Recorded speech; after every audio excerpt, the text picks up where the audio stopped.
Thank you. Briefly, I represent the National Biodiversity Authority, as brought out in the short movie that we had seen, to implement the conservation, sustainable use, and fair and equitable sharing of benefits arising out of the use of biological resources. Government of India enacted the Biodiversity Act in the year 2002. I must say it is a very progressive legislation. At that time, Nagoya Protocol was not there in the horizon. That shows the farsightedness of the people of this country. I think we must compliment that. To implement the provisions of this act, there is a three-tier structure. One at the grassroots level that we call the biodiversity management committees. Those are constituted at the level of the villages or at the panchayats. And then at the state level, we have the state biodiversity boards. As on date, we have state biodiversity boards of all the 29 states in the country. And at the apex level, we have the National Biodiversity Authority, which is headquarters in Chennai, and I am the secretary for that. We have 16 members and a chairman, so it is a structure of 17 people constitute that body. For the rich biodiversity of our nation to be conserved and used, as the topic itself suggests, sourcing, that means there is a source. A person provides, a person uses. So the role of NBA is to regulate how a resource is being accessed.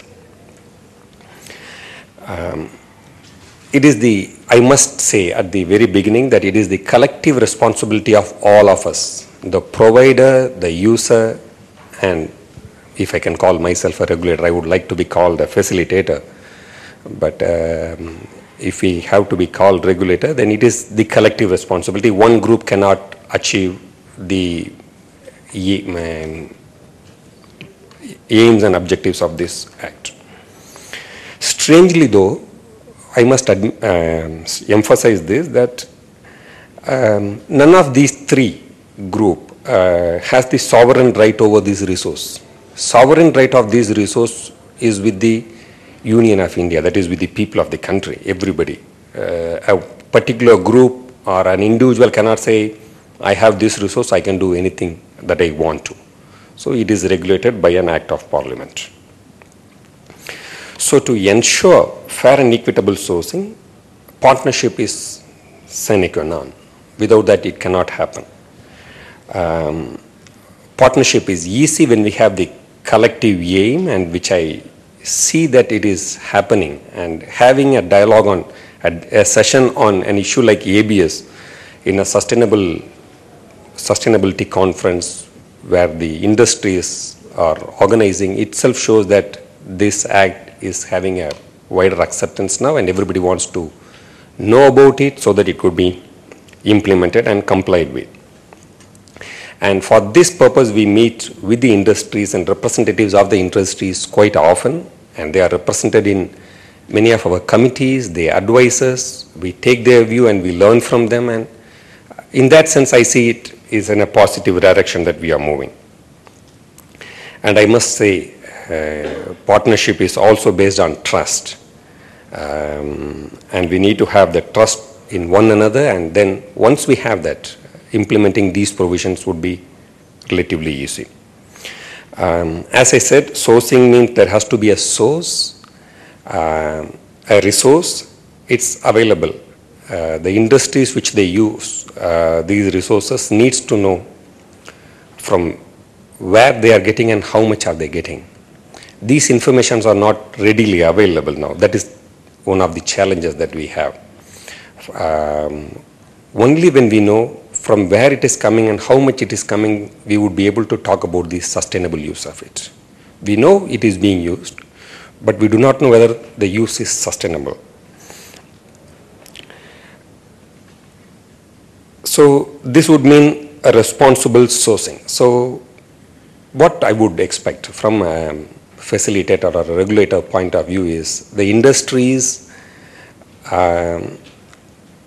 insist on, because industries don't source these resources from the point of origin. They get it from various markets or middlemen. So if we could get the information through them from where these resources are coming, then whatever we get as a benefit sharing would go to the community from which it is coming. And that is the purpose of ABS. Many a times I hear people saying, we give 2% on ABS, on CSR, we pay income tax, we pay these tax, why more? Why another tax? Why another cess? I must emphasize that it is not a tax, it is not a cess, it is a recognition of the effort of the community in conserving a particular biological resource and plowing back a small proportion of your revenue out of the use of that biological resource in your business model, so that the community who owned who conserve this resource or who had the traditional knowledge associated with the bioresource would be benefited and they would be recognized. And as you would know, NBA notified a regulation in November 2014, and the rates are very, very low. It ranges from 0.1 to 0.5%. And so just to say, it is a very small proportion of your income to recognize the efforts of the local community. How does it impact the business community? That is what Mr. Edgar asked at the beginning.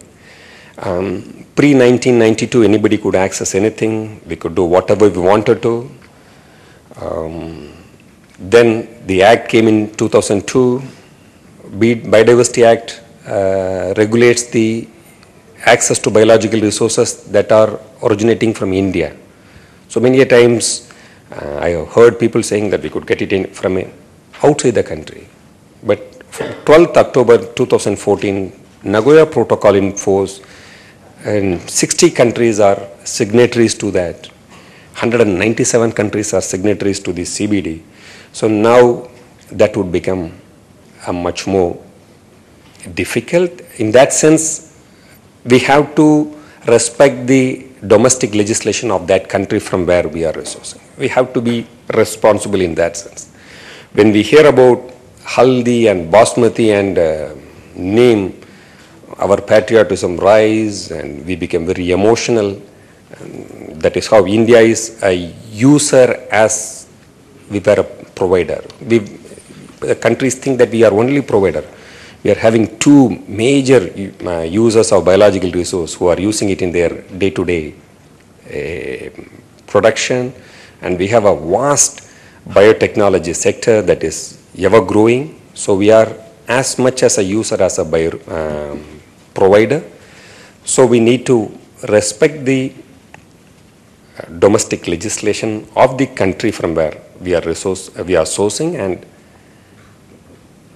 it is not an upfront payment you need to pay. You just enter into an agreement. Whenever something commercially viable comes out, then you share it with them.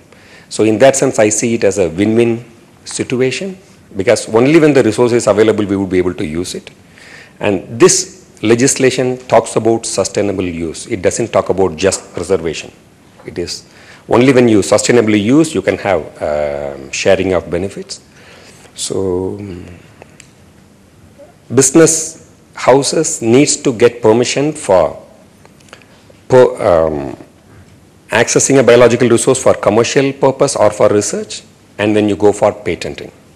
I'll just stop here, and maybe this next round I'll be able to explain further. Thank you.